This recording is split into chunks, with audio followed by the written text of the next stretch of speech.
ሰላም ውድ የኪኮፍ ሀበሻ ዩቲዩብ ቻናል ተከታታዮቻችን እንደምን ቆይታችኋል? ሳምንቱ እንግዲህ የሻምፒየንስ ሊግ ፍጻሜን በፒኤስጂ በላይነት አጠናቆ አሳልፏል። ታዲያ በዛው ልክም የዝውውር ዜናዎች ጭምጭምታዎችም ተነስቷል። ታዲያ በእነዚህም ዙሪያ የምንላችሁ ብዙ ዜናዎች ይኖራሉ፣ ይዘንላችሁ የቀረብንላችሁ ዘገባዎች አሉ።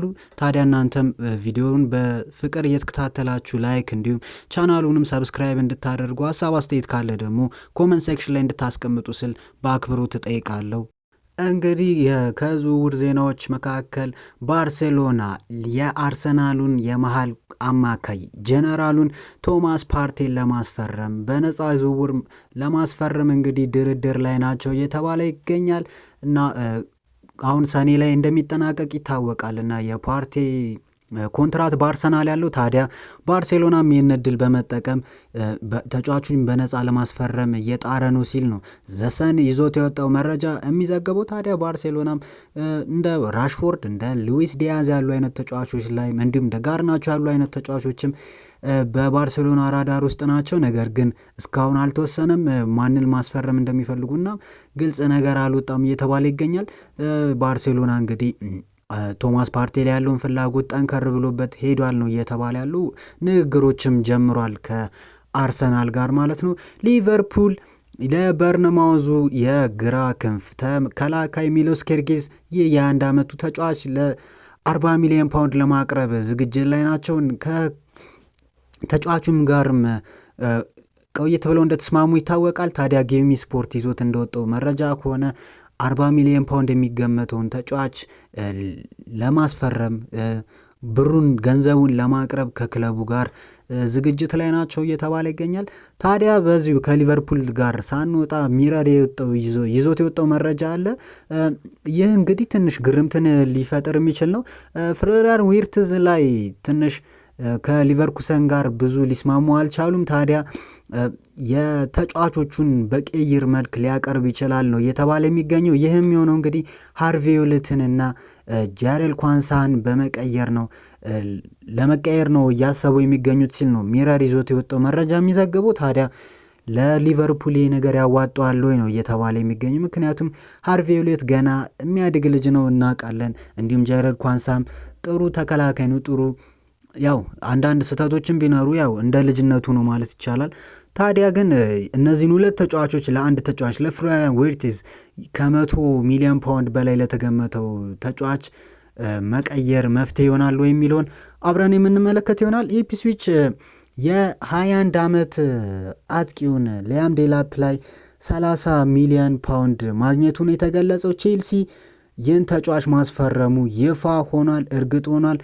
የመጀመሪያው ዙር የሜዲካል ምርመራ መጠናቀቁ ነው እየተዘገበ ያለው። ፋብሪዚዮ ሮማኖ ይዞት እንደወጣው መረጃ ከሆነ ቼልሲ ለዚህ ተጫዋች ዝውውር 30 ሚሊዮን ፓውንድ እንደከፈለ ነው የተናገረው። ከተጫዋቾች ትንሽ ወጣ ስንል የቀድሞ የናፖሊ የቼልሲ እንዲሁም ደግሞ የጁቬንቱስ አሰልጣኝ የነበሩት ማሪዚዮ ሳሪ ወደ ላዚዮ ለመመለስ ንግግር ላይ ናቸው እየተባለ ይገኛል። ፋብሪዚዮ ሮማኖ ይዞት እንደወጣው መረጃ ከሆነ እኚህ አሰልጣኝ ወደ ላዚዮ በዚህ ክረምት ለመመለስ ከክለቡ ጋር ድርድር እንደጀመሩ ነው እየተገለጸ ያለው። ባየር ሊቨርኩሰንን የተመለከተ ሌላኛው መረጃ ስናመራ የ31 ዓመቱን ግብ ጠባቂ የብሬንትፎርዱን ግብ ጠባቂ ማርክ ፍሌከንን በ10 ሚሊዮን ዩሮ ማለትም በ8.43 ሚሊዮን ፓውንድ ለማስፈረም ከስምምነት መድረሳቸው ነው የተገለጸው። ስካይ ጀርመን ይዞት እንደወጣው መረጃ ከሆነ ይህ ድንቅ የብሬንትፎርድ ግብ ጠባቂ በ8 ሚሊዮን ፓውንድ ወደ ሊቨርኩሰን ማምራቱን እርግጥ አድርጎታል። ታዲያ ብሬንትፎርድ ይህን ግብ ጠባቂ ያጣው ብሬንትፎርድ ሌላ ግብ ጠባቂ ተክቶበታል ማለት ነው። ምናልባትም ከሱ ክላስ ከፍ ያለ ተጫዋች እንደሆነ ነው እየተነገረ የሚገኙ። ይህም የሊቨርፑሉን ሁለተኛ ተጠባባቂ ግብ ጠባቂ ካሜን ኬለርን ማስፈረማቸው ነው እርግጥ የሆነው። የ26 ዓመቱ ግብ ጠባቂን ተጫዋችን ከሊቨርፑል መመንተፋቸውን የተነገረው በ18 ሚሊዮን ፓውንድ ነው ይህን ተጫዋች ማስፈረም የቻለው እና ብሬንትፎርድ ያወጡትን ተጫዋች መልሰው መተካት ችለዋል። ወደ ሌሎች ወደ አሰልጣኝ ዜና ስናመራ ኢንተር ሚላን የሲሞኔ ኢንዛጊ ቆይታ ሊያበቃ ይችላል ነው እየተባለ የሚገኘው። እስከ ሮብ ድረስ ውሳኔውን ሊወስን ይችላል ነው እየተባለ የሚገኘው። ምክንያቱም የአልሂላል አለቃ ለመሆን ጥያቄ ቀርቦለታል። ታዲያ አልሂላል የፊፋ የዓለም ክለቦች ዋንጫ ውድድር እንዳለበት ይታወቃል። ታዲያ ቀደም እያሉ ተጫዋቾችም ሆነ አሰልጣኞች ውሳኔያቸው እንዲያሳውቁት ግፊት እያሳደረ ይገኛል። ከነዚህ መካከል የ49 ዓመቱ አሰልጣኝ ሲሞኔ ኢንዛጊ ናቸው እና ይቀበላሉ ወይስ አይቀበሉም የሚለው አንድ ዋነኛው ጥያቄ ነው ማለት። ባርሴሎና የስፖርቲንግ ዳይሬክተር ዴኮ የባርሴሎና ስፖርቲንግ ዳይሬክተር ዴኮ አጥቂ አናስፈርምም ሲል ነው የተናገረው። ቪክቶር ዮኬሬሽ እንግዲህ ከባርሴሎና ብቻ አይደለም ከብዙም ሳይሆን ከሁሉም ማለት ይቻላል የአውሮፓ ታላላቅ ክለቦች ጋር ስሙ ሲያያዝ ሲነሳ የነበረ ተጫዋች እንደሆነ እናውቃለን። ታዲያ የባርሴሎና ስፖርቲንግ ዳይሬክተር ዴኮ ሌላ አጥቂ የማስፈረም ፍላጎት የለንም ነው እየተባለ እያሉ ሲሉ የተናገሩት። ከሱ ይልቅ ሌቫንዶስኪ በዚህ ክረምት እንደሚቆይ ነው ለማረጋገጥ የሞከሩት። ሌቫንዶስኪን በተጠየቀው ጥያቄ በዚህ ክለብ ደስተኛ ነኝ እንደምቆይም እርግጠኛ ነኝ ሲል ነው የተናገረው። ታዲያ ሌላ አጥቂ እንደማያስፈርሙ እርግጥ ሆኗል ማለት ነው። ይህ የ26 ዓመት ተጫዋች አጥቂ ወደ አርሰናልና ወደ ማንቸስተር ዩናይትድ እየተፈለገ ይገኛል። በእነዚህ ክለቦች ራዳር ስር እንደሆነ የሚታወቅ ነገር ነው። ቼልሲ እንኳን ሊያም ዴላፕን አስፈርሞ ትንሽ የአጥቂ ችግሩን ጋብ አድርጎታል ማለት ነው። ተንፈስ ብሏል። ነገር ግን እነዚህ የአጥቂ ጥማት ያለባቸው አርሰናል እና ማንቸስተር ዩናይትድ በዚህ ተጫዋች ተፋጧል ሲል ነው ፋብሪዚዮ ሮማኖም እንዲሁም ደግሞ ሚረርም ይዞት የወጣው መረጃ የሚዘገበው።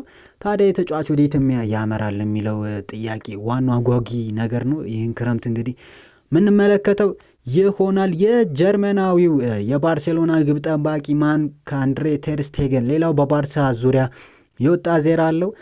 ይህም እንደ ስጋት እንዳለበት ሲጠየቅ ምንም እንደማይሰጋ ነው የተናገረው። ይህም በቦታው እንግዲህ ሁዋን ጋርሲያ የኤስፓኞሉ ግብ ጠባቂ ከባርሴሎና ጋር ስሙ እየተያያዘ ይገኛል። እንዲሁም መያያዝ ብቻ ሳይሆን በጣም በከባድ ሁኔታ ነው እስከ ማለቅ ደረጃ ነው እየተነሳ ያሉ። ታዲያ ለማርክ-አንድሬ ተር ስቴገን የቀረበለት ጥያቄ ይህ ተጫዋች የሚመጣ ከሆነ ለቦታ ትሰጋለህ ወይ ሲባል ምንም የምሰገው ነገር የለም በክለቡ እቀጥላለሁ ሲል ነው የገለጸው። ታዲያ ፎርብስ ነው ይህንን መረጃ ይዞት የወጣው ማለት ነው። ብሩኖ ፈርናንዴዝን ስንመለከት አልሂላሎች የአንድ ሳምንት ንግግር ከብሩኖ ፈርናንዴዝ ጋር ማድረጋቸው ይታወሳል። ታዲያ ከተጫዋቹ ጋርም ለመስማማት መቃረባቸውን እንደሚያምኑ ነው በብዙ የዜና አውታሮች እየተነገረ የሚገኘው። ይህ የማንቸስተር ዩናይትዱ አምበል ብሩኖ ፈርናንዴዝም ለውሳኔ ቅርብ እየሆነ እየመጣ ይገኛል። ቤተሰቦቹንም ለማማከር እየጣረ ይገኛል ማለት ነው።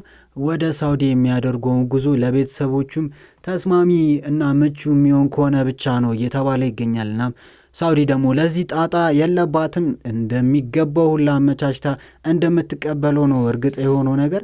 ታዲያ ብሩኖ ፈርናንዴዝ ምን ይወስናል የሚለው ነው ዋነኛ ጥያቄ።